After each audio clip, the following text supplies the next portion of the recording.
Hey dolls, it's me. We are back for another StarrStruck interview, and today I'm wearing all the sequins, all the beads.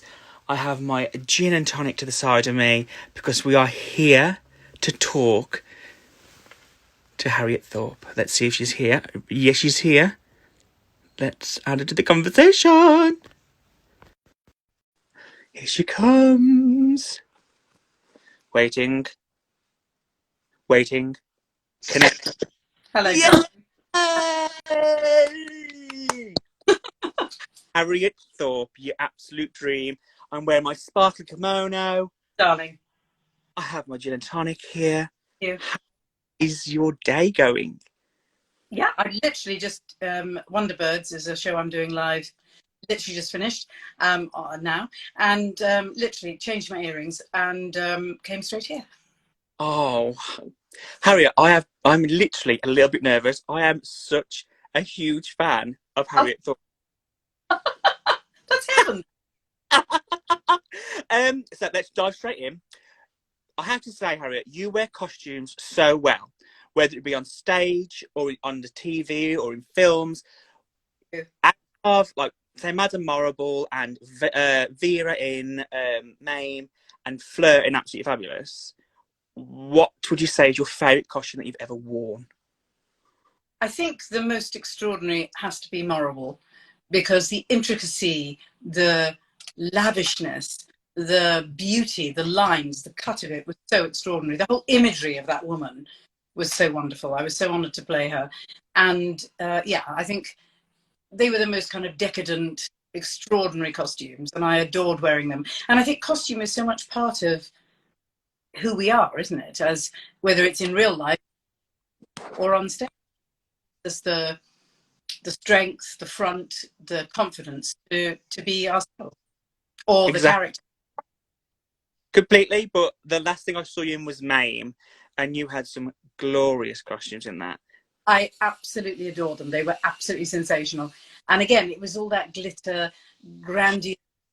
I know, I adore them. They were heavenly, absolutely beautiful.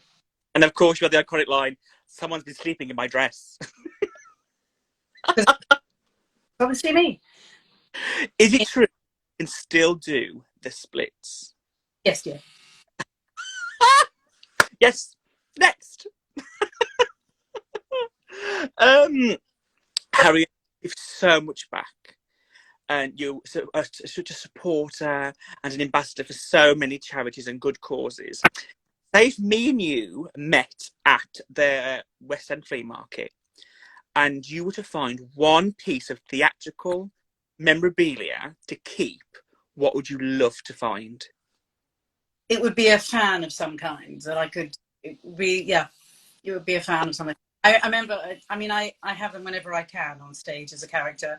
And I remember when I was doing Madame Thénardier, I asked to have an old, on the costume, I said, could I have a belt on my costume with chains on it? And all the things that she would have loved, she would have chained to her body because everyone would have stolen them. And I had on one of them was an old battered fan. So that when people came into the inn, she was trying to be, lady that she becomes at the end. Oh, yeah, that's what. Why would I think of anything else? It would either be a kimono or a fan. Yeah. I have enjoyed, Harriet, so much researching about you. I really enjoy. I've read Jennifer's book, and she says the most beautiful quote about you, which is, and I'm going to make sure I quote it right. It says, she's the perfect supportive friend, and she based Patsy on you because you're a constant cheerleader. Now, first of all, what a lovely quality to have as a person. I mean, that is something that we could all strive for, to be that kind of cheerleader for people. Who are your cheerleaders? Well, Jen, obviously. My children are always there and amazing. I think all the people we know in our performing arts world, the tribe that we are, the essence of who we are, whether you're 9 or 90, is acceptance. And I mean, there are difficult people in this world everywhere, but it's about accepting, caring for each other, being non-judgmental, and being a tribe of people who are there together on this journey.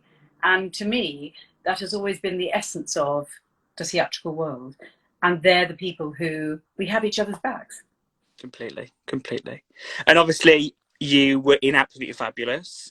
What one memory do you take from all that experience, rehearsals, the movie? What one lunch? What was one time you completely went, oh, I just love being a part of this. I think it's so hard because there isn't one moment. It's a whole No, load. And I think always the read-throughs were wonderful because suddenly it would all come alive. And, to hear everybody say those lines, that are iconic now. Moist is my word du jour, for instance. You know, just, shoot. I know, just joyous. I think I was once, Elton John came to the show and we were talking about the long gone, I'm going to say restaurant, but actually cafes, the Golden Egg. And we were just sharing memories of one's youth and the Golden Egg. And I think that was, it was me, Joanna and Jen, and we were all sitting around, and Helen, I think, in this sitting room situation, and talking about the Golden Egg. And I thought that was rather extraordinary. But they were all wonderful. There isn't just one, because of the fun, the laughs, the strength of all of us together, that's all you need. I mean, it's so wonderful to have watched, be a fan of Ab Fab, and to see it still be so funny. I still watch it now, and there's still lines that are funny, that are funnier. There's more stuff I understand. It's just absolutely brilliant. Yeah. I would say that you were, this is very straight, like very camp to say, but I would say you were destined to be within the showbiz, camp me, destined to be in the show business world, because obviously at a very young age your mom wrote a book that became a film, and then you moved to Hollywood. Yeah. I think an actor, he left home at just 14, almost 15, to go and join Italia Conti in a show called Where the Rainbow Ends in 1946, I think. And he is unchanged since then. He's still exactly the same, drives his car, 94, a sensation. But I think my father was an actor. He'd stopped being an actor by the time I was born. But I don't think any kind of performing or any of the arts, it's not like you have a choice. The feeling to paint, to write, to sing, to dance, to act, it's not a choice. It's an illness, and we can't not do it. We have to do it. We should all be in a home. It's not normal, but it is the most fulfilling, wonderful thing. And we're so lucky to do it, when we can at the moment. Yes, when back and all this has calmed down. I think for the next West End Flea Market, we should get Being in Theatres and Illness, Harriet Thorpe. There we go. Of course, and you were in the Boots Empire, and I have just recently started rewatching those, and I think from the first episode, your characterization of Carol, the excitement, the way that you can't say his name because you're so in, I think that shows what from the get-go, I knew everything about her from the first desk meet. And what would you say? What gave it this longevity? Because was it 7 series it did? We did 7 series, 13 million viewers. I think because we all know people, we've all had bosses who are like Mr. British, Jobsworth, good hearts, but just miss the point the whole time.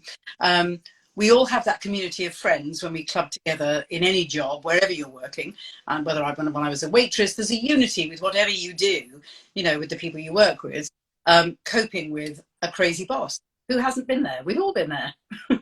And I think the dark side of it was hysterical. The fact we blew the centre up 3 times. 3 times. Crazy.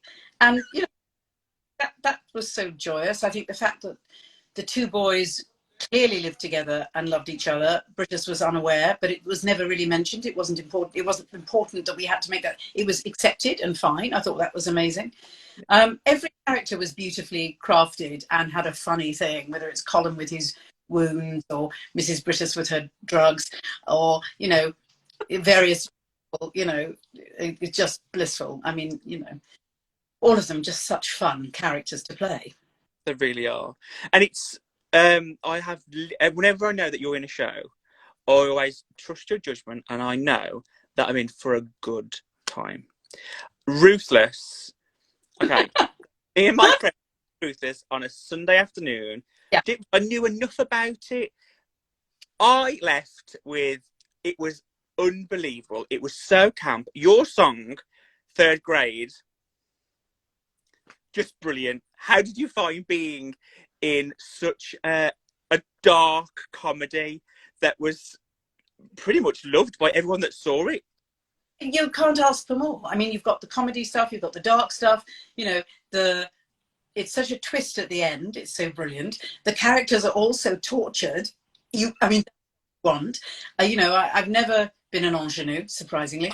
I've always been crazy characters. And I mean, for all of us, it was just so fulfilling and so wonderful, just the most hysterical thing to be a part of because of the madness of it. Just the pure madness. And I think my favourite moment in the show was the fact when everybody died and your coach was like, I am not going to the floor, I'm going to a chair. I have to go and sit on a chair. I kind of wafted over and sat on a chair and then died. Yeah. It seems sensible. Right? Everyone else can lie on the floor. No, thank you. Done that. Not paid enough. No, thank you. Of course, you also played Tanya in Mamma Mia. Yes. Honestly, you have done so much. You are so blessed and you are so talented. In Mamma Mia, what was one of the craziest things that happened with regards to, was it something backstage, something on stage, an audience, one particular audience, did somebody come? What was the most exciting time that you had at Mamma Mia? I think that it was all wonderful because it's been run. The people backstage are extraordinary. There's Rick who does all the wigs. There's Ruthie who does all the costumes, sharing those quick changes. And we were at the Prince of Wales when and we had the bit at the end when we do the last numbers. We literally rose up like at a rock concert. But the quick change we had was so fast. There were like 4 people to each person. It's a bit like when you see motor racing, It's not. on things, and then you're off, rising up onto the stage on a sort of lift thing. I mean, that was the most ecstatic, iconic thing every night, and into, let me just say, white lycra. I mean, that's a horror. Before you, lycra nightmare, white lycra showing every crevice, not good. So, so literally had to be hauled into this amazing costume with Ruthie and everyone, wonderful people in wardrobe and in wigs, just change your flick, sorted, and then off we went. That was the most wonderful, such a laugh every night. But working, again, with something like that, every song, people go there for a good time. Completely. It's not to learn anything, it's to feel good. And people, 8 shows a week, sometimes more, you can't not feel good. It's almost like being beaten up by a rainbow. It's so beautiful. Okay. Okay then. What was the first show that you ever saw? West End, Hollywood. The first show you ever saw that you felt the calling, Harriet? Again, it's not I don't know if it was Panto was the first thing I saw that I remember as a child. Was that thing I think a lot of us have.